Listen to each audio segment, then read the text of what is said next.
புகையின் கூத்து. மதுரை வழக்கு கதை. ஒரு காலத்துல மதுரை சந்த பக்கம் ஒரு சின்ன பெட்டி கடை வச்சு நடத்திக்கிட்டு இருந்தாரு ராசு. அவர் மனுஷன்னா நல்லவரு, ஆனா ஒரு பெரிய பழக்கம். சிகரெட்டுன்னா உசுரு. ஒரு நாளைக்கு 3 பாக்கெட் ஊதி தள்ளுவாரு. அவரு சம்சாரம் மீனாட்சி. அவ கடுப்பாயி, எங்க ராசு, இந்த குச்சி என்னைக்கு உங்களை உருப்பட விட போகுது? சும்மா பணம் உசுரு ரெண்டையும் கரியாக்கிக்கிட்டு இருக்கீங்களே, நிப்பாட்டுங்க ராசான்னு சத்தம் போடுவா. ராசு அத காதலையே வாங்க மாட்டாரு. சும்மா கிடமினா, இதுக்கு பேரு ஸ்டைலு, ஒரு தம்மு இழுத்தாத்தான் மண்டைக்கு ஒரு தெளிவு வரும் சொல்லிட்டு ஒரு புகைய பப்புன்னு ஊதி தள்ளுவாரு. அந்த கடையில டீ குடிக்க வர்ற தம்பிமாரு, பெரியவங்க எல்லாரும் முன்னாடியும் ராசு தான் தம் அடிக்கிறதுல கிங்கு. நாள் போக போக ராசுக்கு இருமல் அதிகமாகி போச்சு. நெஞ்சில ஏதோ கனமா அழுத்துற மாதிரி ஒரு ஃபீலு. ஒரு நாள் ராத்திரி மூச்சு விட ரொம்ப சிரமப்பட்டு அம்மா ஐயோன்னு அலறிட்டாரு. மீனாட்சி பதறி போய் பக்கத்து வீட்டு சங்கரை துணைக்கி கூப்பிட்டு ராசுவை தூக்கிக்கிட்டு ஆஸ்பத்திரிக்கு போனாங்க. டாக்டர் எல்லாத்தையும் செக் பண்ணிட்டு, ஐயா, உங்க நுரையீரல சிகரெட்டு ரொம்ப பதம் பாத்துருச்சு.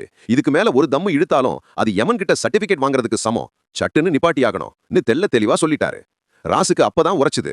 சுடுகாட்டு வாசல்ல நிக்கிற மாதிரியே இருந்துச்சு. வெளியே வந்து மீனாட்சி, இப்பவாவது புரியுதா?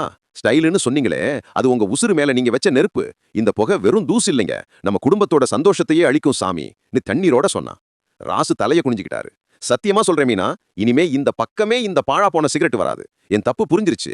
ஊருக்கு சொல்லணும், ஒரு தம்மு இழுக்கிறது வாழ்நாள்ல ஒரு நொடிய வீணாக்குறது இல்ல, அது மொத்த வாழ்க்கையும் சுருக்கி போடுறது ராசு உறுதியா சொன்னாரு.